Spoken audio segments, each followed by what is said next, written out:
FCRA என்பதே கொண்டு வரப்பட்டதே காங்கிரஸ் ஆட்சியில்.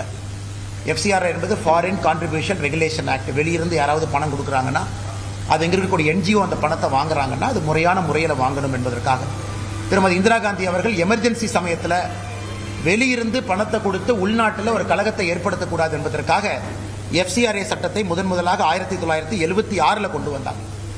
அதன் பிறகு FCRA சட்டத்தை மேஜராக கொண்டு வந்த சட்ட திருத்தமும் கூட 2010 அப்பொழுதும் காங்கிரஸ் DMK தான் சட்ட திருத்தத்தை கொண்டு வந்தாங்க.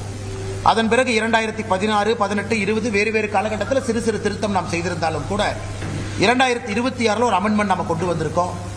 குறிப்பாக ஒரு FCA நிதி மூலமாக இருக்கக்கூடிய ஒரு NGO அமைப்பு அவங்களுக்கு லைசன்ஸ் கேன்சல் ஆயிடுச்சு, அப்பீலுக்கு போறாங்க. அப்பீல்லையும் அவங்களால முடியல, அல்லது அவங்க ஒரு ஃப்ரெஷ் ரெஜிஸ்ட்ரேஷன் கிடைக்கல, அல்லது ரெஜிஸ்ட்ரேஷனை ரெனியூவல் செய்ய முடியல அப்படின்னா என்ன ஆகும் என்பதற்கான ஒரு சட்ட திருத்தம். இது யாருக்கும் எதிரானது கிடையாது. ஆனால் தமிழகத்தில் முதலமைச்சர் பார்த்தீங்கன்னா இது சிறுபான்மையினருக்கு எதிரானது, கிறிஸ்டியன் கம்யூனிட்டிக்கு எதிரானது அப்படிங்கிற பொய் பிரச்சாரத்தை பேசுறாங்க. FCRA எல்லாருமே வச்சிருக்கிறாங்க, எல்லா அமைப்புகளும் வச்சிருக்கிறாங்க. வெளியிருந்து நிதி வந்து உள்ளே வேலை செய்யக்கூடிய எல்லோருக்கும் FCRA லைசன்ஸ் இருக்கு. ஆனால் இதிலும் கூட திரும்ப மைனாரிட்டி என்கின்ற போர்வையில் முதலமைச்சர் அவர்கள் ஓட்டு வேட்டை நடத்தி கொண்டிருக்கின்றாரோ தவிர எந்த இடத்திலும் கூட உண்மையை பேசல.